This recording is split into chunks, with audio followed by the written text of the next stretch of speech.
antes de empezar con la parte técnica, yo quiero decir dos cosas. Una, primero quiero agradecerles por haberme invitado.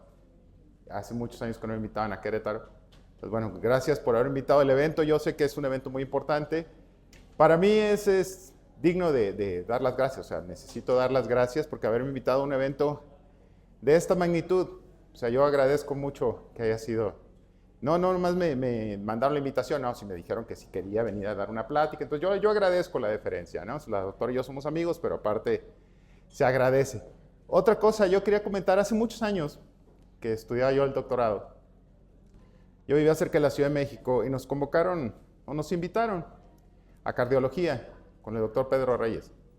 El doctor Pedro Reyes organizó un evento, fuimos muchos a cardiología, yo en esa época todavía era joven. Reunieron, había expertos, había la gente que uno conoce de la enfermedad de Chagas aquí en el país. Y después de un rato se estuvieron dando las ponencias, lo de toda la vida, ¿no? Las ponencias, platicando, se encuentra uno con los amigos, lo de siempre. Nada más que a veces cambian los sujetos, pero es más o menos la misma, ¿no? Y al final el doctor, que era el anfitrión, decía, me da mucho gusto verlos, qué bueno que vinieron, lo mismo de siempre, pero decía el doctor, que no se vuelva una reunión más, porque parece que somos el club de amigos del Chagas. A mí se me quedó muy grabado eso. Y sí es cierto, nos reuníamos, saludábamos a todos los cuates, oye, ¿cómo te ha ido? ¿Dónde estás? Oye, vi tu artículo, lo mismo, la plática de siempre con los cuates. Pero a mí me da mucho gusto ver que se organizó algo, que ya es una como asociación, que son fuertes, que lo están tomando en cuenta, no está todo el mundo incorporado, pero me da mucho gusto eso. O sea, después de tantos años, después de como 25 años, 30 años que yo egresé el doctorado, me da mucho gusto ver que las cosas han cambiado, ¿no? Que ya la gente está más unida, que tienen una asociación, que tienen un presidente, que ya jalan más o menos todos para donde mismo. A mí me da mucho gusto eso, ¿no? Entonces, bueno, me tocó, yo hice la ponencia pensando que iba a estar oscuro, entonces disculpen si está un poco claro. Entonces, bueno, voy a tratar de que sea lo más interesante posible. Yo soy entomólogo, trabajo en el laboratorio de entomología médica ya de la UDG. Algo de lo que hemos hecho nosotros a través de los años es trabajar mucho con las chinches y en algunos casos hemos encontrado los híbridos. Entonces, yo le decía a la doctora a la hora que me pidieron de que diera yo una conferencia, dije, bueno, pues yo lo que puedo hacer es lo que conozco, ¿no? Hablar de los híbridos, de las especies invasoras, que hemos encontrado algunas especies invasoras, porque yo creo que algo que nos falta por hacer para estar todos en la misma frecuencia, sobre todo con la gente de la Secretaría de Salud, es que la gente de la Secretaría de Salud entienda que no se llaman todos triatominos. O sea, no es triatominos y da lo mismo Juan que Pedro, que parece que la Secretaría de Salud tiene ese problema. Donde quiera que te topas con la gente de la Secretaría, te dan las listas y a veces sabes qué especies son, a veces no. Y lo que pasa es que, bueno, uno entiende, sus reglamentos da lo mismo una especie que otra. Pero en cuestiones biológicas y de riesgo de transmisión no es lo mismo una especie que otra y tampoco es lo mismo tener híbridos, que es lo que nosotros nos hemos dedicado. Entonces, bueno, yo titulé así mi trabajo, el rol de los híbridos y de las especies invasoras en las zonas donde están distribuidos, como para ver qué tanto problema nos causan con la enfermedad. Sí, dentro de los que hemos encontrado más híbridos, obviamente son de las especies que están más distribuidas porque tienen más zonas de traslape, que son, por decir algo, las 6 especies que eran de lo tradicional, que era el complejo filosoma, que digo, yo no discuto en cuanto a si han agregado especies o no han quitado especies, porque cada quien tiene su punto de vista. Luego me salen con que con un marcador, fíjese que son 12 especies del complejo filosoma, y ahora se llaman grupo filosoma, ya no se llaman. Entonces, bueno, pues, yo que soy más a la antigüita, entonces para mí son el complejo filosoma, lo que es el complejo filosoma tradicional, que eran las 6 especies, eran 5 tradicionales hasta que encontraron basócelos del Politécnico. Entonces las especies del complejo se encuentran distribuidas en una zona muy amplia, lo que sería la parte sur del estado de Chihuahua, hasta el estado de Oaxaca por la costa, y los estados del centro que pegan con los estados que pegan con el Pacífico. Entonces, ¿qué pasa? Pues tenemos, por decirlo, Longipenis distribuida así, la parte sur de Chihuahua, la tenemos, no sé, está en Durango, en Sinaloa, la tenemos en el estado de Jalisco, en Nayarit, en Colima, una parte del estado de Michoacán, ¿sí? El estado de Guanajuato, Zacatecas, o sea, la tenemos en muchas partes. Obviamente iba a llegar un momento en que iba a ser zona de traslape, por decirlo, con Palidipenis, que llega hasta Oaxaca y está en el centro del país. La tenemos nosotros en Jalisco, Palidipenis. Entonces, ahí se encuentra en la zona de Guanajuato también, ahí hay traslape, ¿sí? Luego, Las otras, las que puse ahí, Filosoma, que se encuentra en el estado de Oaxaca, Mazoti, que también se encuentra en el estado de Oaxaca. Entonces tenemos mucha diversidad. Nosotros hicimos estudios con eso y encontramos algunas cosas interesantes. Entonces, ahí puse como más o menos dónde estaban distribuidas, de dónde a dónde era posible que hubiera traslape. También incluimos Teratoma picturata, que está en Nayarit y el estado de Jalisco, y que hace traslape con Longipenis, y en el estado de Jalisco, en una zona, lo hemos encontrado con Palidipenis. ¿Dónde más se encuentran distribuidas las que eran las tradicionales del complejo Filosoma? Pues algunos estados, que es así como medio raro, ¿no? A mí, después de tantos años de colectar, después de leer los estudios de los Zárate del 85, y bueno, algunas cosas que el doctor Tai hizo, que yo no estaba enterado que había muerto, pero bueno, que en paz descanse el doctor Tai, donde reportaban algunas cosas que dices tú, a mí se me hace que ellos no fueron a algún lado, donde tenemos, no sé, Filosoma, Mazoti en el estado de Jalisco. Yo no sé de dónde se sacaron esa, entonces en el estado de Jalisco no tenemos eso. Cuando encontraron una Palidipenis en Veracruz, pero bueno, dice, allá parece que se vino en algo y en realidad no es la distribución. En el estado de Michoacán también buscamos donde decían que había Filosoma, Mazoti, no hay de eso. Entonces, bueno, esa sería más o menos la distribución de las que son las de 6 del complejo Filosoma, que son los que más probablemente iban a tener híbridos, porque son las, aparte de ser especies muy distribuidas, son especies filogenéticamente cercanas. También con eso los estudios se me han hecho muy interesantes. He visto los estudios más recientes, también los que hicieron los brasileños, donde no sinonimizan, a pesar de los estudios que había con la doctora Espinosa, de que algunas eran subespecies. Entonces, bueno, pues terminamos así con que de acuerdo. Nosotros los estudios que hemos hecho indicaban unos una cosa, otros otra, donde podían ser especies, subespecies. Pero bueno, lo que tenemos aquí, tomándolas todas como especies completas, evidencia molecular, evidencia biológica, son 6, las del complejo, que son las que más probablemente iban a estar unas con otras en traslape. Esta es la distribución, esto lo publicamos hace muchos años. Y ahí pusimos dónde estaba distribuida cada una. Hablaba yo una vez con el doctor Rabinovich, allá de Argentina, y el doctor me decía, dice, es que ustedes los mexicanos tienen el problema es que no podemos identificar realmente dónde están distribuidas sus especies. Sobre todo esas, dice, las que trabajas tú. Dice, porque ustedes encuentran chinches en un pedacito de uno de sus estados y reportan el estado como positivo a la presencia de la chinche. Entonces me dijo, una vez me pidió, dice, ¿por qué no me mandas un mapa y me dices de dónde a dónde están distribuidas cada una? Entonces yo le decía simplemente la de Chihuahua. A la hora que yo hablé con el doctor Licón de Chihuahua, me dice, oiga, Longipenis nada más está en la zona más baja, la zona que pega con Sinaloa. Ah, le digo, los reportes siempre indican Chihuahua. No, dice, solo está en la zona donde estaba Topilas y eso, acá abajo, porque el clima no ayuda para arriba. Ah, qué caray. El reporte de Durango. Ahora por fin alguien encontró nuestro trabajo de Durango de 2010 y reportan que en Durango hay Teratoma longipenis. Las otras, Mazoti, Filos, no hay en Durango. Entonces, es decir, esta es más o menos la distribución, había que acotarlo un poco, pero eso son lo que se ha reportado en cada uno de los estados de estas especies, que son las que más probablemente hibridicen. ¿Qué más tenemos? Algo que se me hacía muy interesante, una vez mandé un artículo y me decían, 2 veces me lo regresaron. Decía uno de los doctores, que creo que aquí está el doctor, que el 74% de la transmisión vectorial en México es por las especies del complejo Filosoma, las 6. O las 5, porque Basols es así como que de pilón, ¿no?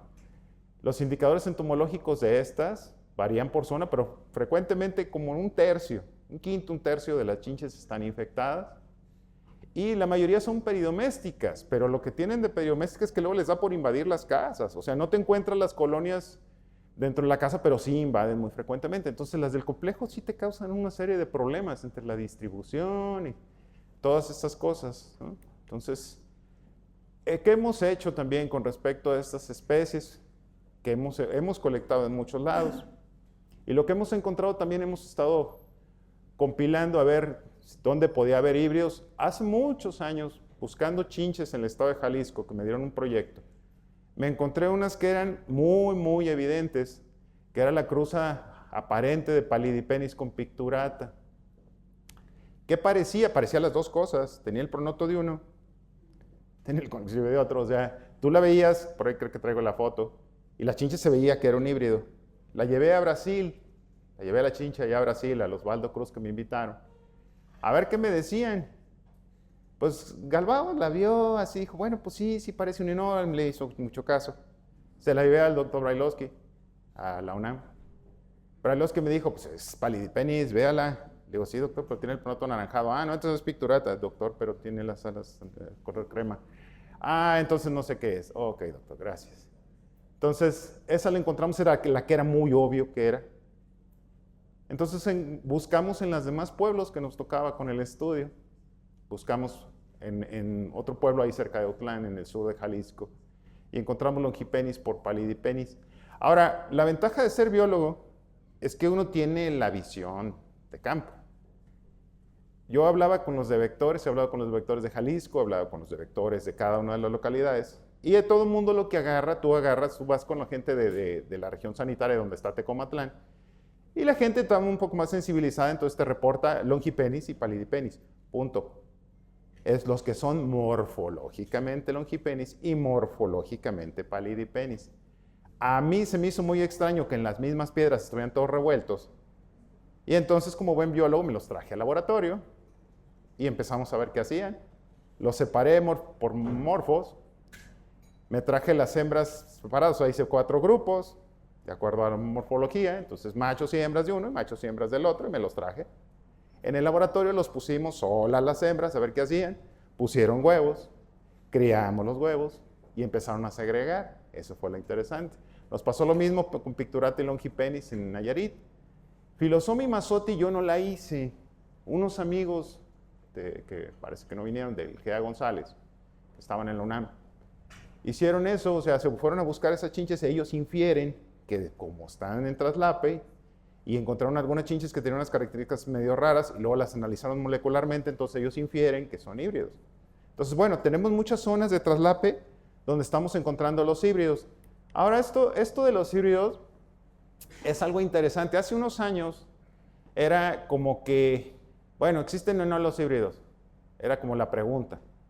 ¿Sí? Ahora ya poco a poco ha ido cambiando. No tiene mucho caso estar jugando al científico ahí en el laboratorio. Entonces hemos colectado en algunas partes también. La doctora ha colectado allá en Guerrero. Han colectado en zonas donde hay palidipenis y mazotti. Y he visto los trabajos en Guanajuato de palidipenis y longipenis. Yo sospecho, supongo que hay híbridos, pero nadie se ha puesto a ver si son híbridos o no. O sea, morfológicamente es muy complicado. Hay que criarlos, pero a casi nadie le gusta criarlos. Esa es la diferencia con nosotros los biólogos. Las agarras y las crías, no importa que te tardes año y medio. Quieres saber qué son. Entonces yo supongo que en estos estados donde hay traslape también, probablemente se encuentren los híbridos. Ahora, lo que yo decía, o sea, esta es la zona donde tenemos nosotros, los hemos encontrado nuestros híbridos, que son zonas muy cercanas, son zonas de traslape. Lo que yo decía es, con esto de los híbridos, hace muchos años que hablaba con la doctora Espinosa, que colaborábamos juntos allá con los de biomédicas, ¿qué era lo que habíamos encontrado? Lo encontramos en 2008. La doctora me decía que había que hacer cruces en laboratorio como para demostrarlo. Entonces, bueno, haberlo encontrado en campo era ya como interesante, ¿no? Si existen en campos o algo que parece híbrido, en las zonas de traslape, ya lo encontramos. Sí segregaron los caracteres a la hora que los cruzas, o a la hora que empiezas a criar lo que trajiste de campo, sí segregan los caracteres. La doctora me dijo, ¿por qué no las cruza colonias puras de laboratorio? Y empezamos a cruzar las cruzas, a hacer las cruzas más bien. Cruzamos una. Ese fue el primer artículo que sacamos. Me preguntaban por qué se basó en Mazotti. Mazotti contra el resto. Pues porque Mazotti era la colonia más grande que teníamos. Entonces la cruzamos con todo lo que teníamos para ver qué salía. Y no todo daba, el porcentaje de cruces exitosos no daba. Es decir, si alguien decía que eran especies, subespecies, pues no daba así todas las cruzas. Yo recuerdo un artículo que leí del 44. El doctor que lo hizo, está muy interesante el artículo, pero él lo hizo así como, pues es la diferencia cuando uno es biólogo, pues. El doctor lo hizo así como que, bueno, va a cruzar esta contra A contra B, A contra C, C contra D. Dices, oiga, doctor, le faltó el A contra la D. No, bueno, esas son las que se me ocurrieron. O sea, tú ves el artículo, está muy interesante. Es el primero que tenemos aquí en México. A mí me gustó, yo lo vi cuando estaba en la licenciatura. Pero dije, un día voy a hacer un artículo formal, ¿no? Pues para demostrar si sí o si no, no es que parece ser que ¿Qué es lo que cruzamos? Cruzamos todas contra todas. Las 6 del complejo. Teníamos una de chinches. Hicimos 10 cruzas de cada una y con las cruzas inversas. Tomamos 100 huevos de cada uno. O sea, teníamos 100 ninfas de cada uno, de todas las cruzas. Era una de chinches aquello. Con toda nuestra gente. Resultaron cosas diferentes. Cuando tú cruzas con Mazotti, todos los descendientes se parecen a Mazotti, toda la F1. Si cruzas con Palidipenis, todas parecen Palidipenis, excepto cuando cruzas por Picturata. Cuando cruzas por Picturata, no. Cuando cruzas por Picturata sale algo que parece híbrido, lo que yo le llevé al doctor Brailovsky. ¿Sí? Cuando tú cruzas, así, lo que decía yo, con las dos dominantes, no aparecen, por decir algo, si tú cruzas, lo que cruces por Filosoma y por Basolce, no resulta nada, a menos que cruces una por la otra, y entonces sí, los descendientes parecen Filosoma, pero de otra manera no aparecen. Entonces son como muy débiles esas. En la F2, ahí sí, aparecen los otros fenotipos. Ahí es donde nos dimos cuenta que lo que traíamos de campo eran híbridos, cuando empezaban a segregar. Entonces nosotros fuimos a decir lo que hemos dicho muchas veces, se lo dijimos a la secretaría, que esto es uno de los problemas, ¿no? Si tú vas a campo y todo lo que encuentras parece Palidipenis, pues tú no sabes si es Palidipenis pura, si es Palidipenis con Longipenis, si en otras zonas es Palidipenis con Mazotti, tú no sabes nada. Tú estás clasificando morfológicamente. Con otro problema, digo, yo no tengo nada contra los de la Secretaría, yo pertenecía a la Secretaría muchos años, pero lamentablemente las gentes que se encargan de clasificar las chinches no son gente experta. Muchos, a menos en Jalisco, son técnicos. El técnico se sabe las claves y el técnico no cuestiona. El técnico hace lo que le indicaron y se acabó. Y entonces el técnico te reporta tantas de estas, tantas de las otras y se acabó, no hay más. Entonces por eso nosotros suponemos que muchos de los híbridos, como puede estar sucediendo en Guerrero, puede estar sucediendo en Oaxaca, no los ha detectado nadie, nadie los está buscando. Ahora, dice, bueno, pues eso de jugar a buscar híbridos como que es divertido, así como biológicamente, ¿no? Dices, bueno, pues como que un biólogo que no tiene nada que hacer se anda haciendo con los híbridos. Estos son los que encontramos al inicio. La de arriba, ¿cómo es el asunto? Con esto por el otro lado. Esa es el híbrido de Picturata con Palidipenis. Tiene las características de los dos. Esa fue la que vio el doctor Brailovsky, entonces me dice, no, pues es una cosa. Dice, oiga, doctor, pero el pronoto. Bueno, entonces es la otra, no. Es un híbrido. A la hora que nosotros, las que encontramos en campo, las creamos y empezaron a segregar, y entonces tenían diferentes características. Cuando yo fui a Brasil, yo me llevé una, y yo le decía a Galbao, ¿tú cómo ves? ¿Qué crees? Me dijo, yo lo que yo haría sería lo que tú estás haciendo. O sea, nosotros ya las estábamos creando en el laboratorio, fue cuando me tocó ir a Brasil. Y entonces estamos esperando que la descendencia llegara adulto, para ver qué eran. Entonces me dijo, yo haría lo mismo que estás haciendo tú. Ah, bueno, pues entonces no hay mucho para dónde. Estos son lo que encontramos en campo. Ah, muchas gracias, se ve mejor. Ahora, ¿qué es el problema? Ahora que oía la clásica, expresión, que lo que leímos todos en los libros, los que tenemos más tiempo, ¿no? La enfermedad de Chagas es una enfermedad de las zonas rurales, de la pobreza. Platicaba una vez con la doctora Salazar, en Paz María, y ella me decía que ya en casas buenas que tienen allá en Morelos, ahí se encontraban a las chinches. Entonces, a mí me parece, o sea, a título personal, que sí, ok, sí era una enfermedad que había en las zonas rurales, que sigue siendo preponderante en las zonas rurales, porque la gente de las zonas urbanas es un poco más escandalosa. Pero a mí se me hace que estas chinches existían desde hace mucho tiempo en muchas zonas urbanas y nadie las había detectado y nadie las buscaba.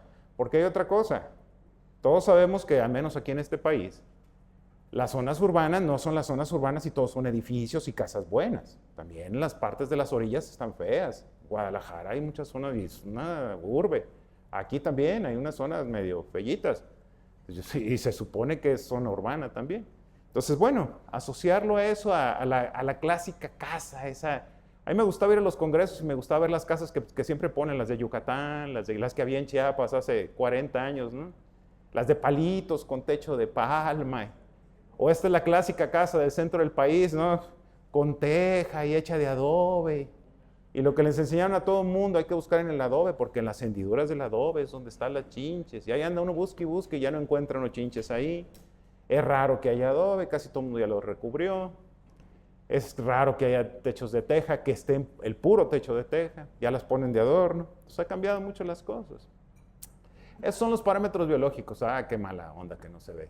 Pero bueno, pues, nada más lo que quería yo ilustrar, o sea, lo que yo puse aquí como para complementar es, nuestras ideas fue así. Cuando yo estaba estudiando, yo siempre quise saber, después de haber leído el artículo del 44, donde decía que estas chinches eran muy parecidas y siempre se cuestionaban, ¿son muy parecidas? ¿Son la misma o no? El doctor en el 44 dice, algunas sí son la misma, otras no, con estas cuantas cruzas que hicimos. Nosotros hicimos todas las cruzas. Ok. Ya cruzarlas ya te indicaba si potencialmente podía haber híbridos. Bueno, ya demostramos que había híbridos y en campo. Okay, sí se puede, hasta hay una curiosidad biológica. Pero la siguiente pregunta era, ¿esos condenados híbridos causan un problema o no? De nada sirve tener un híbrido que no sea mejor que los parentales. Si tienes híbridos que son menos eficientes transmitiendo el tripanosoma que los parentales, pues entonces no sirven de nada, entonces no tienes un problema. Aquí, voy a voltear para acá porque aquí es donde alcanzo a ver. Aquí lo que hicimos es cruzar las tres especies más distribuidas. A ver, es para acá, que es Palidipenis, Longipenis y Picturata. Estas las que encontramos en la zona occidente, son las que tenemos en la zona occidente. Nosotros digamos que cruzamos por dos grupos. Cruzamos las que estaban en la zona occidente, que son estas tres que Pali, Longipenis, Picturata. Cruzamos las que se encuentran en la zona centro y hacia el sur. O sea, cruzamos Filosoma con Masotti con Palidipenis. Entonces, Palidipenis es la que se encuentra distribuida en las dos zonas. En una zona con Longipenis y con Picturata, acá en el occidente. Y allá en el sur se encuentra con Filosoma y con Masotti. Las cruzamos. Vimos el porcentaje de eclosión. Hay híbridos. Por decir algo, si cruzas Longipenis por Picturata, el porcentaje de eclosión es muy bajo. Entonces no te da. Y algunas otras, el porcentaje de eclosión es muy alto. Longipenis, esta población te daba como la mitad, entonces por eso se disminuye. Puse en rojo, digamos que los datos más sobresalientes. El ciclo de vida se hace un poco más largo de Longipenis, o sea, si cruzas Longipenis por Palidipenis o Longipenis por Picturata, o sea, si cruzas por Longipenis como que las haces más lentas, tardan más en llegar a adulto.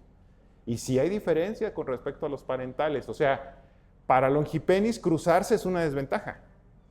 Ahí sí hay una desventaja. Longipenis se cruza y es una desventaja. El número de alimentaciones es más o menos igual, aunque decrece, Picturata tiene poquitas alimentaciones. Y sí tiene ventajas. Longipenis necesita menos alimentaciones si se cruza que si está pura, al menos esa población.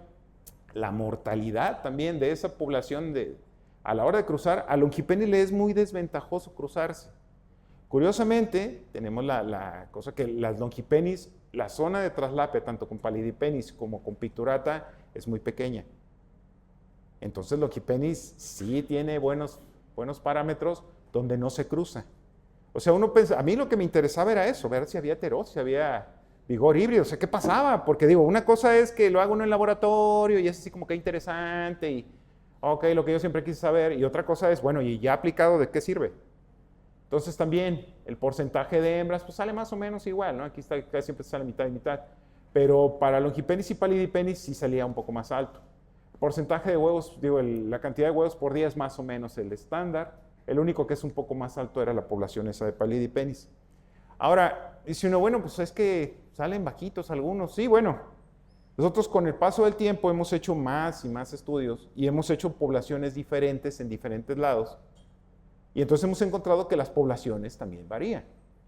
Entonces, habría que haber hecho esto con muchas poblaciones. Sí, pero pues ni qué, ¿no? O sea, no se puede tanto. O sea, lo hicimos una vez para tener una idea y ya está ahí. El tiempo de ataque, que es uno de los parámetros, y eso he visto poco publicado, eso del tiempo de ataque, como que lo que nosotros llamamos agresividad, o sea, como que algunas de las personas que trabajan con esto de la biología de las chinches, la agresividad, qué tan agresiva sea la chinche, como que no lo toman muy en cuenta. He visto como 5 o 6 artículos nada más.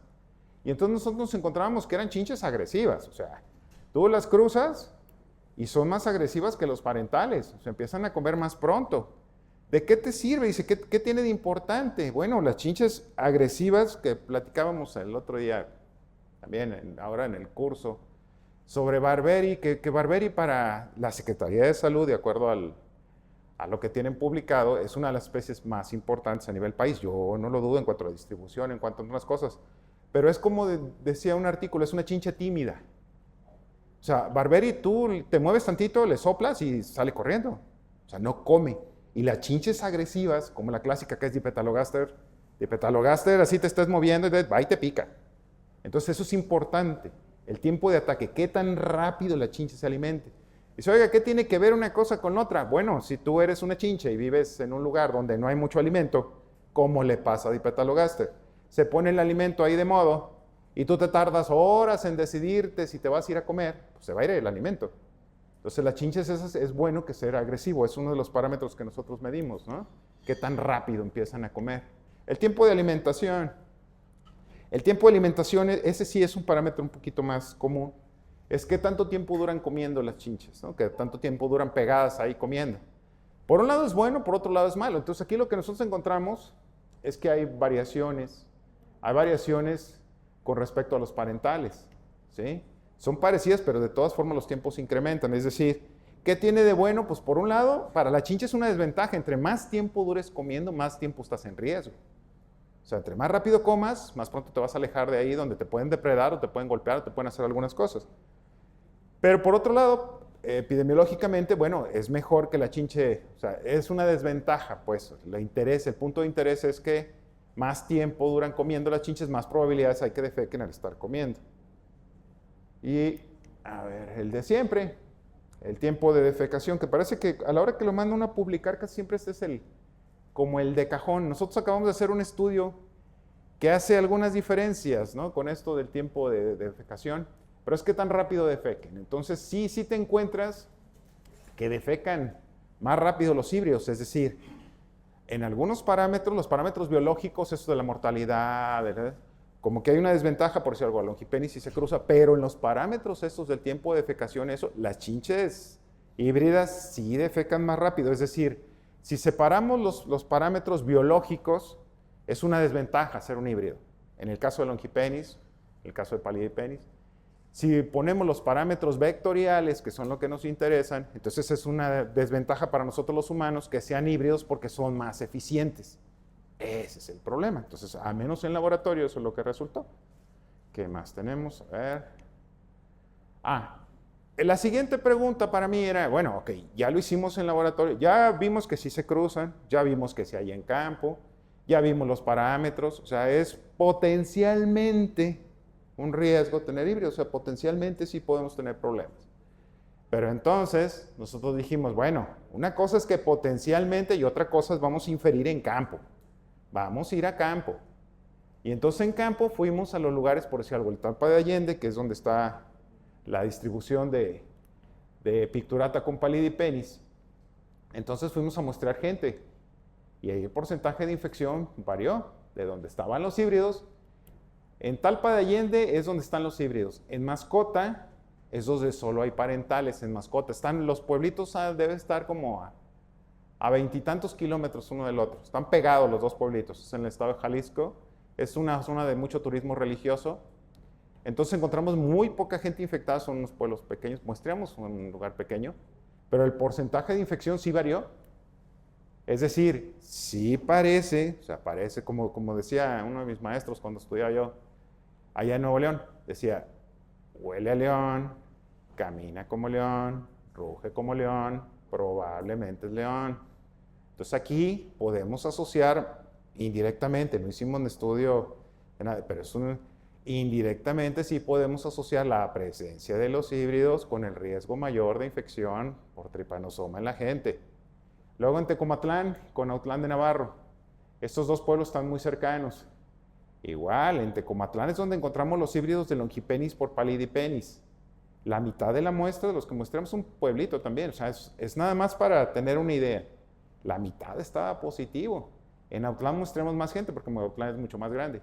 Y el porcentaje de infección fue mucho menor.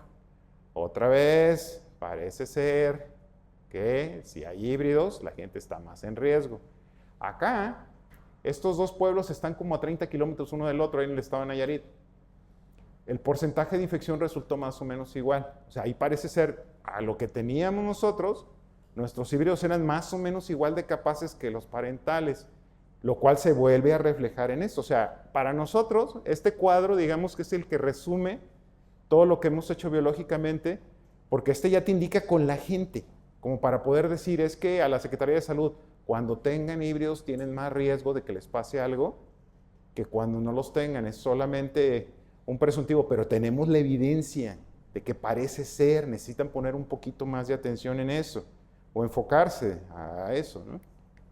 ¿Qué más? Hicimos también pues, lo complementario, lo que hacemos muchos, ¿no? Fuimos a agarrar igual perros, el porcentaje de infección, otra vez, en la zona donde había híbridos, como el casi del 60% de los perros estaba positivo, y en la zona donde no hay híbridos, o sea, donde solo hay el parental, el 16% de los perros estaba positivo. Igual acá, checamos las chinches. O sea, te dan prácticamente, aquí más o menos da lo mismo en esto. Acá, en los tlacuaches infectados, otra vez, otra comparación. El porcentaje de infección en tlacuaches en el lugar donde solo hay parentales respecto del lugar donde están los híbridos. O sea, es puras cosas que te indican que, sí, a lo mejor habría que hacer estudios más completos, por supuesto. Pero si tú empiezas a poner las piezas de lo que te estamos contando de nuestra historia de los híbridos, sí se pueden cruzar en laboratorio, sí se podían cruzar, sí se cruzaron, sí resultaron mejores con algunos parámetros los híbridos y parece que sí se refleja en campo. Entonces, por eso es la importancia de estarlos teniendo en cuenta, los híbridos. ¿Qué más tenemos? Este es de algunas cosas que encontramos ya en otras zonas. Esta es la zona sur. Los otros eran los cruzas del área occidente, que es lo que hemos mostrado más. Esta es la zona sur, es donde cruzamos las especies principales. A ver, para acá. Me equivoqué. En el estado de Guerrero, que es donde pega Mazotti con Palidipenis, al menos lo que ha reportado la doctora atrás, Rodríguez de atrás. Entonces, nosotros lo que hicimos otra vez, hicimos el mismo cuestionamiento, hicimos las cruzas. Aquí hay mucho menos diferencia. Filosoma es el problema. ¿Sí? Filosoma no es precisamente el vector por excelencia, ¿no? Es muy lento, no eclosiona más que la mitad de los huevos, al menos en nuestro estudio. Los porcentajes, digo, el tiempo del ciclo sí es un poco más largo en algunos de los híbridos, más corto que en filosoma, que filosoma no ayuda en nada cuando requiere no criar, pero sí es un poco diferente, ¿no? Un poco más largo el ciclo. Las alimentaciones son menores en los híbridos, es decir, el híbrido necesita alimentarse menos veces. Otra vez, los porcentajes de mortalidad ligeramente más altos a la hora de cruzar por filosoma, que es el desventajoso, que es el problema. Y las hembras es más o menos mitad y mitad. Aquí el número de huevos sí es más alto, el que pone menos es filosoma, las demás sí se mantienen altos, más altos. Curiosamente, la población esta es una población de Oaxaca. Palidipenis de Oaxaca lo cruzamos contra las chinches del sur. Y Palidipenis de Jalisco lo cruzamos contra las chinches del occidente. Los parámetros de una Palidipenis con la otra sí variaron. Entonces ahí nosotros estamos haciendo estudios paralelos de las poblaciones, porque platicaba yo en el curso, que a uno le enseñaban cuando estaba uno haciendo las tesis, cuando estaba uno chavo, que el ciclo de Palidipenis es tantos días, tantas alimentaciones, te defeca en tanto tiempo, es tan buen vector, así, se acabó. ¿De dónde era la población? ¿Quién sabe? Pero había una población de Palidipenis, había una de Longipenis. Cuando yo empecé a publicar, nosotros publicamos el primero creo que en el 99, sí, creo que en el 99, Palidipenis. Resultaba que ya había uno, sí, dices, pero nos salieron diferentes los parámetros, aunque teníamos las mismas condiciones. Entonces quiere decir que debe haber algunas diferencias. Aquí otra vez el tiempo de ataque, o sea, la agresividad, qué tan agresivas son las chinches. Los híbridos, que son todos estos, los híbridos de Palidipenis, de Filosoma por Mazotti o de Palidipenis por Mazotti, son muchos más agresivos que los parentales. O sea, sobre todo con filosoma. Si uno cruza por filosoma, o sea, esa es también la parte interesante. Si tienes filosoma en una zona, como en la zona de la costa ya de Oaxaca, y dices, bueno, pues es que la chinche sí, hay muchos casos, pero Pues no son muy eficientes. Si usted mismo hizo el estudio y no son muy eficientes las filosomas. De acuerdo. Pero si yo busco filosoma en las áreas de traslape con Masotti, y entonces veo que los híbridos de Masotti por filosoma mejoran, y entonces las chinches que tengo yo cruzadas, que yo estoy infiriendo que son Masotti, resulta que son mejores que los parentales, y yo estoy suponiendo que lo que tengo enfrente o es un F2 de la cruza. Si yo estoy infiriendo que aquello es un ejemplar puro cuando resulta que es un F2, es un F3, que tiene las características de ambas especies, y entonces me representa un problema. Y entonces de repente en algunas partes tengo una especie que es muy poco eficiente, pero morfológicamente parece esa especie poco eficiente y resulta que no, que es un híbrido, y ese híbrido me está causando el problema. Si yo consulto la literatura me indica que ese no es un buen vector. Y entonces yo, ¿cómo infiero a quién le echó la culpa? Si solo ese vector me encuentro. Eso es lo que siempre hay que tener en cuenta, ¿no? Lo que siempre peleamos, dice, bueno, ¿y qué tal si son híbridos lo que tú tienes? Igual acá, otra vez, el problema del tiempo de alimentación, y se incrementa el tiempo de alimentación cruzando por filosoma. Otra vez, si tú lo quieres ver desde el punto de vista epidemiológico, bueno, es más riesgo para la chinche desde el punto de vista biológico, pero epidemiológicamente sí es más problema que la chinche se cruce por filosoma, porque entonces van a durar más tiempo pegadas. O sea, sí no representa un problema a la hora de estarse cruzando unas con otras. O sea, la visión así, cuando habla uno con los de vectores a veces de las regiones, o incluso a veces habla uno con los de vectores a nivel nacional, la visión es como que la chinche fuera una sola cosa. Es que Longipennis se porta así, Palidipennis. Les dices, es que tenemos evidencia de que no, de que son poblaciones. Ahora, también uno los entiende. No tienen gente que se dedique a eso. Nadie se dedica a hacer cosas biológicas, se dedican a clasificar y agarran eso. ¿Es su culpa? No, no hay gente suficiente. Yo estoy de acuerdo con ellos, pero se necesita. Y muchos de ellos también, desgraciadamente, a veces en algunos lados, son muy renuentes a colaborar con la gente académica, que somos los que tenemos este tipo de información. Entonces, bueno, ¿qué más tenemos? El tiempo de defecación, que es otro de los clásicos. Aquí sí disminuyen los tiempos. Entonces, filosoma, otra vez, filosoma puro tarda muchísimo en defecar, pero si a filosoma lo cruzamos con otra, entonces se disminuyen los tiempos de defecación. Entonces, de tener una filosoma que te defeca en 20 y tantos minutos o media hora, que te defeca ya lejísimos del animal del que se alimentó, pues qué tal si te defeca ahora más cerquita, y entonces empiezas a tener problemas. ¿Qué más tenemos? Aparte de las del complejo filosoma, que son las clásicas, las muy distribuidas, hemos cruzado algunas que la gente, o sea, que normalmente se dice que son subespecies de rúbida. Entonces hemos cruzamos rúbida de las de Sonora con las de Chihuahua. Saber qué pasaba, porque hay ciertas zonas donde puede haber.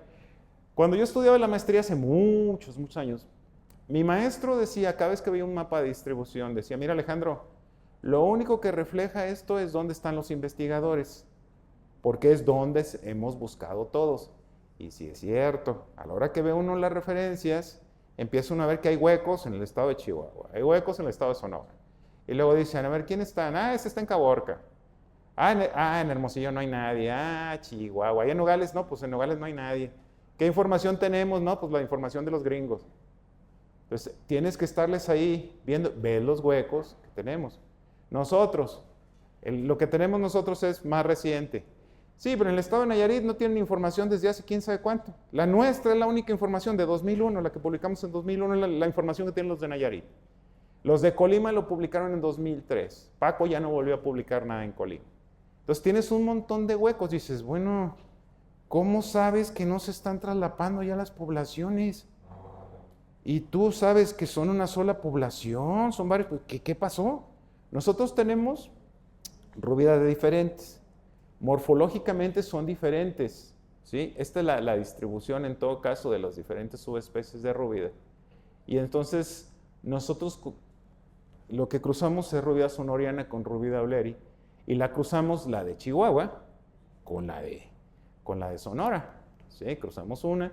Según la literatura, la distribución es esta. La zona de traslape sería más o menos por aquí. ¿sí? Yo ya no me acuerdo dónde está Hermosillo, hasta donde me acuerdo Hermosillo está como por aquí, una cosa así, más o menos. Ya no me acuerdo dónde están las capitales, o al menos las del norte no, pero bueno, más o menos. Entonces las cruzamos, otra vez. Mandamos una vez un artículo a Estados Unidos, al Medical Entomology, sobre Protracta. Y entonces me preguntaban, dice, bueno, esto es lo que usted tiene, nosotros tenemos algunos artículos, sí, le digo, pero los de ustedes solo dicen Protracta. Y sabes que nosotros no clasificamos por subespecie. Pues que a todo dar, llévensela. Las subespecies varían en el comportamiento, entonces nosotros hicimos las cruzas, pero hicimos contra los parentales también. Morfológicamente, las chinches que tenemos de Chihuahua y las chinches que tenemos de Sonora son diferentes y son rúbidas todas. Entonces sí se pueden clasificar como subespecies. Entonces por eso las agarramos y las cruzamos a ver qué salía, ¿no? Fue muy mala idea eso, ponerlo en blanco, pero bueno, pues. Entonces, rúbida sonoriana por rúbida euleri, ¿sí? Cruzamos y con los parentales. Entonces sí, el porcentaje de eclosión es más o menos igual. Los ciclos, sonoriana tiene un ciclo bien cortito y euleri tiene un ciclo muy largo. Entonces sí se disminuye. Ahora sí que la mezcla sí le ayuda. A euleri sí le ayuda la mezcla. O sea, la de Chihuahua sí se ve beneficiada. Si se cruza por la de Sonora, el ciclo disminuye. El número de alimentaciones no. Bueno, o sea, sí le beneficia también, perdón, me equivoqué. Entonces, sí le beneficia, de necesitar 22 alimentaciones, necesita 18 si está cruzado. Es una cruza y la cruza inversa, ¿no? Igual, aquí el porcentaje de mortalidad decrece en los híbridos y la cantidad de huevos por día aumenta. Es decir, si yo cruzo las dos subespecies de rúbida, a la rúbida de Chihuahua sí le beneficia. Ahora, el doctor Licón dice que ellos casi no han hecho nada ya de andar buscando gente infectada. Y la Secretaría de Salud de Nuevo León, de Chihuahua, dice que, pues no, que ellos no son muy afectos a buscar, entonces no buscan gente infectada. El doctor no ha checado con los animales, pero las chinches que él tiene, si se están cruzando con las otras, puede representar un problema. O sea, siempre es potencialmente. O sea, lo que ponemos en la mesa es, existe el riesgo. Igual acá, otra vez, lo que es la defecación, esto es las chinches que se alimentan, o sea, las que defecan al alimentarse, las que defecan inmediatamente que terminan de alimentarse, y las que defecan en menos de un minuto después de que se alimentan, ¿no? Que en cada uno de las tres clasificaciones en cada una de las cruzas. Y sí, o sea, en la N3 es donde hay un poco más de diferencias, pero tenemos problemas. O sea, sí le beneficia hasta cruzar uno con el otro, sí se hace un vector mejor. Luego estas son, o sea, yo traté de ilustrar con las fotos que tengo, pues dónde eran los lugares donde habíamos colectado, ¿no? Este sería Protracta. A la hora que tú cruzas Protracta, otra vez, yo eso es lo que le decía a los norteamericanos, le digo, el problema con ustedes es que ustedes checan y todo lo que hay, todo se llama Protracta. Y hay diferencias, ellos tienen 2 estudios biológicos con Protracta. O sea, tienen un estudio taxonómico excelente, excelente. El que hizo el doctor Rickman, pero el doctor Rickman es del 42. Y el doctor Rickman como que se hizo como nosotros, cruzó todo lo que se le ocurrió. Cruzó contra Barberi, contra Sinaloensis, contra todas. Es un trabajo excelente, extenuante pero excelente. Y yo lo que le decía a los norteamericanos es, ¿por qué carambas no clasifican como Rickman? No, ellos todos son Protracta. Entonces, bueno, nosotros vimos dónde estaba cada una de las distribuciones, lo que se sabía de Protracta, una Protracta, otra Protracta, e hicimos otra vez las cruces, hicimos lo mismo. Entonces, Protracta por Protracta nahuatl. Igual. Y otra vez, aquí la eclosión es muy alta en todos, el ciclo de vida se ve disminuido. O sea, si cruzas, o sea, es una evidencia, otra evidencia, otra evidencia. O sea, tú cruzas, las chinches tienen ventajas. Cruzas, las chinches tienen ventajas. O sea, parece ser que las chinches que son muy cercanas, si tú las cruzas, tienen ventajas, adquieren ventajas. Otra vez la mortalidad, a ver cómo era ya me equivoqué. Protracta tiene mortalidad del 60%, menos en nuestras colonias. Y se disminuye si se cruza con Protracta nahuatl, o sea, es decir, las zonas de traslape, sí existen zonas de traslape o potencialmente de traslape, que es lo que yo digo, a la hora que tú ves el mapa, es un hueco. Los norteamericanos eso me pidieron. Me pidieron que le pusiera mi artículo que pensaba que había en medio. Yo le dije, yo pienso que sí, que lo que nos falta son investigar. El problema con ellos, lo repito una vez más, el problema con ellos es que tú les dices, bueno, ¿y ustedes cómo están? Dicen, no, pues nosotros tenemos puras protractas de aquí a toda la frontera. Dice, sí, pero ¿de dónde está una protracta y de dónde la otra? Ellos no saben. Y estuve hablando con la gente del Medical Entomology y la gente que trabaja con eso en Nuevo México, la de Texas. Probablemente los de Nuevo León tengan más relación, pero también ustedes tienen el mismo problema, ¿no? Y ustedes también no las clasifican en subespecies, ¿no? Entonces, bueno, es donde se presta a que no se pueda aclarar, pero a la hora que las cruzas, y otra vez, sí, los huevos por hembra, vea lo que es Protracta nahuatl con respecto de los híbridos. Es decir, si tú tienes híbridos, sí tienes un problema mayor, y una evidencia tras otra, ¿sí? La defecación, igual, los parámetros de defecación, los híbridos tienen parámetros de defecación más eficientes, o sea, te indican que si pones todos los parámetros juntos, sí son más eficientes. O sea, sí le ganan a los parentales. Entonces tienes un problema que tienes que atacar. Ahora, aparte de los híbridos, que es lo que yo siempre he dado, que es lo que yo tengo un poco más de experiencia, últimamente hemos encontrado las chinches invasoras.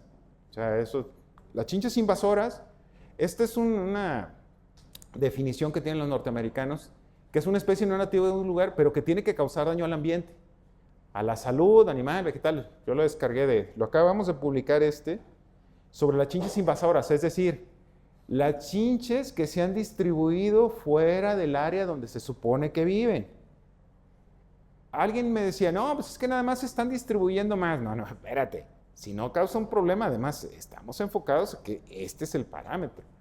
Alguien me decía hace muchos años que yo también tenía ese cuestionamiento, por decir algo, Longipenis llega hasta el estado de Michoacán, pero no entra mucho al estado de Michoacán, es nada más el estado de Michoacán, la parte que pega con el estado de Jalisco, o sea, alrededor del lago de Chapala. Yo siempre decía, bueno, estas chinches, ¿por qué están en Michoacán? Cuando yo fui a colectar esa zona, hay una barrera física, hay unos cerros ahí, entonces de un lado está Palidipenis, de otro lado está Longipenis, pero justo como decía la dama del gobierno del estado, cada vez hay más cosas, más rotura de las barreras físicas, cada vez invadimos más lugares, cada vez hay más comercio y entonces empezamos a llevar chinches a otros lados. Y entonces las poblaciones muchas veces sobreviven. Una cosa que es interesante, viendo desde el punto de vista biológico, ¿cuántas especies habrán invadido algún lado, pero sin éxito? O sea, ¿cuántas de ellas habrán llegado a algún lado y nunca nos dimos cuenta porque no tenían éxito? Entonces estas son Longipenis de Hidalgo y de Guerrero. Longipenis se supone que no hay en ninguno de los dos estados. Los del Politécnico publicaron que encontraron en Hidalgo, que encontraron Longipenis en Tecozoautla. Lo publicaron. El reporte está medio raro, el de Ricardo Alejandro, pero bueno, se entendió que era el primer reporte, porque no lo dice así, pero yo dije, bueno, pues ese es busqué más, no había más. Hay otro del otro grupo de Hidalgo, de los de la Universidad Autónoma de Hidalgo, hacia el otro lado del estado de Hidalgo. Entonces nosotros pedimos que nos regalaran, conseguimos con los cuates y todo, y sí hicimos los parámetros. Nosotros, alguien de nuestra gente también encontró en Guerrero, en la parte de Guerrero que pega con el estado de Michoacán, en la zona esa donde están los narcos y todo eso, zona esa fea, nos llevaron a regalar unas chinches. Entonces, son dos pueblitos que están muy cercanos, pero nosotros los hicimos por separado porque así recibimos las chinches. Entonces probamos y estos son los parámetros. Aquí no hicimos comparación, o sea, los parámetros, estos son los parámetros porque nosotros lo que queríamos ver es esas chinches invasoras, qué tan buenos vectores son. Entonces los empezamos a clasificar, empezamos a ver. Entonces estos son los parámetros. La eclosión es muy alta, o sea, sí es una eclosión muy alta. El ciclo no es muy largo en el estado de Hidalgo, en el estado de Guerrero sí, se pasa de lo que es normalmente para Longipenis. La cantidad de alimento es más o menos la misma de siempre. La mortalidad es muy alta en el estado de Hidalgo.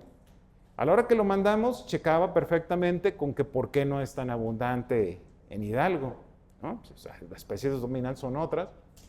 Igual en Guerrero, casi el 50% se muere. Ponen pocos huevos, aquí un poco más alto, pero no ponen muchos huevos. O sea, encaja con la descripción esa parte de la parte donde Dice, ¿por qué no hay más chinches? ¿Por qué no las hemos encontrado? Pues porque hay poquitas. Porque hay poquitas. Los parámetros biológicos nos indican que hay poquitas. Ahora lo hice ya como ejemplo nada más, para que vean por qué es lo importante de estar atento siempre a lo que está invadiendo, a lo que está llegando. No estarse cerrando a que aquí lo que hay es esto y me encuentro algo atípico y dice, bueno, aquí solo hay palidipenis y esta es atípica. Es una palidipenis atípica, reporta la Secretaría de Salud. Dices, bueno, chécale. Entonces aquí igual, lo que son los ciclos biológicos. Aquí el porcentaje, pues me equivoqué, lo di para el otro lado. Ok. Aquí encontramos estos dos.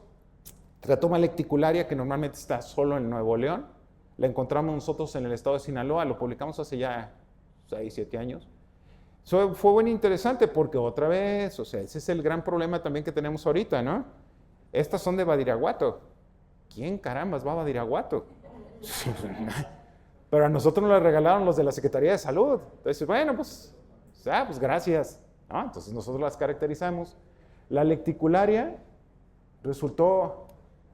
Ay, me equivoco de botón. Ahí está, aquí. Ahí está. Lecticularia tiene un porcentaje muy alto de eclosión, un ciclo corto, número de alimentaciones, bueno, se sobreviven, pues, 2/3 de las chinches y ponen más o menos 2 huevos por hembra.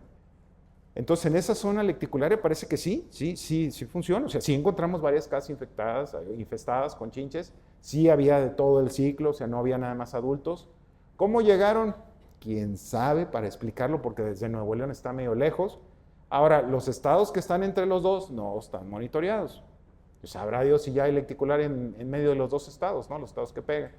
Esta la encontramos hace algún tiempo también. La encontramos en el puerto de Manzanillo, ahí en Colima. Encontramos infestans. Uno de mis alumnos me llevó infestans y dice, caray, ¿qué pasó? Fuimos, colectamos, la encontramos en una sola casa. El ciclo de infestans corresponde a los ciclos sudamericanos. El tiempo de alimentación también, la mortalidad encaja, o sea, prácticamente esta chinche es como si lo hubiéramos recibido de Sudamérica. Los estudios moleculares que se hicieron indicaban que venían de Uruguay. En el caso de ese, no recuerdo si tengo aquí, a ver si tengo más, para ilustrar eso. No. Sí, bueno, se me pasó. En el caso de infestans, lo que encontramos es que estaba más o menos como a 500 metros del lugar donde llegan los contenedores que vienen de diferentes partes, porque es un puerto de contenedores, es el principal puerto de contenedores a nivel país. Entonces nosotros supusimos que si vinieron un contenedor que traía semillas. Estuvimos checando que cuando a la hora de explicarlo en el artículo, es probable que haya sido así, porque la zona donde embarcan en Uruguay es una zona que no está declarada libre de presencia de Tratoma infestans, a pesar de que el país sí. Entonces, es posible. Vimos si se fumigaban los contenedores.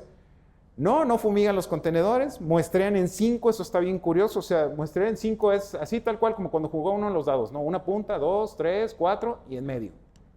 Esa gente muestrea las semillas en 5. O sea, toma los 4 puntos laterales y en medio. Nadie checa la madera donde vienen los costales. Si te mandan semillas, nos mandan trigo y nos mandan maíz de Uruguay, de esa zona de Uruguay. Entonces, nadie checa eso, porque la norma oficial mexicana no dice que se tiene que checar. Tenemos artículos que indican que sí han encontrado otros animales, otros insectos. Y entonces es cuando se fumiga, no antes. Luego vimos dónde los ponían. Los ponen en una esquina y ahí los dejan los contenedores abiertos, ahí nomás. Entonces era posible que las chinches hubieran llegado, se hubieran salido del contenedor. Entre la zona boscosa y donde están los contenedores es una calle de 4 carriles. Entonces infestans tranquilamente podía haber volado y es una zona boscosa. Está pasando lo que ha pasado en muchos lados. Es un fraccionamiento nuevo, es un fraccionamiento residencial, había 2 casas, estaban deforestando, se tumbaron los árboles y pusieron las casas. La casa era del tío de uno de mis alumnos y entonces él me llevó la chincha y dice, oiga, esto no sé qué es. Me dice, esta no es la onji. No, pues no, ¿dónde la agarraste? No, pues en Manzanillo. ¿En dónde? En la casa de mis tíos. Ahí vamos. Estaban alrededor de los señores ya habían puesto un gallinero, entonces desarmamos el gallinero. No, bueno. La Secretaría de Salud me dice, no las hemos encontrado en las casas. Pues qué bueno, gracias a Dios, qué bueno. Yo también pregunté en las casas y decían que no. Entonces, como que posiblemente, si la población todavía sobrevive, está en la zona boscosa que conecta un área con el otro, si no han deforestado. Entonces, esa es otra de las chinches que nos están invadiendo. Y es muy importante, ¿no? O sea, tener en cuenta siempre las chinches invasoras. Otra vez, algunos de los parámetros de una, de otra. Va, para atrás. Aquí. Es más para atrás. Entonces, para adelante, para adelante, para adelante. Aquí. Las conclusiones. Hice dos grupos de conclusiones. Las conclusiones con los híbridos. Entonces, los híbridos sí son mejores vectores que los parentales. Gracias. Y se muestra, ya tenemos evidencia de que hay presencia natural en condiciones de campo. Al menos en Jalisco tenemos evidencia más que suficiente, presuntiva en otros casos, en el caso del Guerrero, donde se traslapan las poblaciones, las especies, las poblaciones de las especies. En el estado de Oaxaca, yo supongo que también parece que hay ese problema. Parecen representar un riesgo de transmisión mayor que los parentales y recomendamos una clasificación mejor, con un poquito más de datos que haga la Secretaría de Salud en las zonas de traslape, donde puede haber traslape entre poblaciones, entre poblaciones de diferentes especies o entre subespecies. Sugerimos eso, pues por cualquier cosa, ¿no? Porque parece que tenemos algún problema. E hice otras conclusiones ya respecto de lo que serían las chinches invasoras. Entonces, las chinches invasoras, como lecticulada en Sinaloa, es mejor que la de Nuevo León, o sea, es más eficiente que la de Nuevo León. Sin llegar a ser un vector muy eficiente, pero sí presenta factores, o sea, parámetros que lo hacen un poco más eficientes. Infestans resultó como los sudamericanos, y en Sudamérica infestans es un problema. Parece que la tienen controlada en varios países, pero sí es un problema, o sea, sí es un buen vector. Ahora, varían, esto es también importante, que ese es el mensaje general y también para la Secretaría. Las poblaciones de las especies invasoras varían en su comportamiento, hay que caracterizarlas, hay que checarlas. Nosotros tenemos esto, simplemente lo más reciente, Longipenis de Hidalgo es muy eficiente, es un vector eficiente, muy restringida y son muy pocas chinches. Igual son pocas en Guerrero, pero las de Guerrero no son muy eficientes y son poblaciones de la misma especie. Entonces, otra cosa que a mí me parecen los trabajos de la doctora Ramsey, me parecen excelentes, pero sí necesitamos actualizar la distribución de algunas especies, ¿no? Porque hay cosas que no se reportan. Ayer yo veía, dice, no, pues en México hay 32 especies. Otro ponente dice, hay 34. Dices, mijo, son 35 y las tenemos registradas, las tenemos publicadas. Entonces, pues vámonos poniendo de acuerdo todos. Y por último, es importante que la Secretaría de Salud de cada lugar esté consciente, esté alerta. Los de Colima me llamaron y me dijeron, oiga, ¿usted descubrió infestans aquí? Sí. Entonces es muy importante que la Secretaría de Salud y nosotros los académicos colaboremos para estarnos ayudando. Lo que nosotros encontremos les sirve a ellos y bueno, uno se supone que aparte de tratar de hacer su chamba, pues trata uno de ayudar a la gente, ¿no? Que es parte de lo que se decía. A ver, y esto.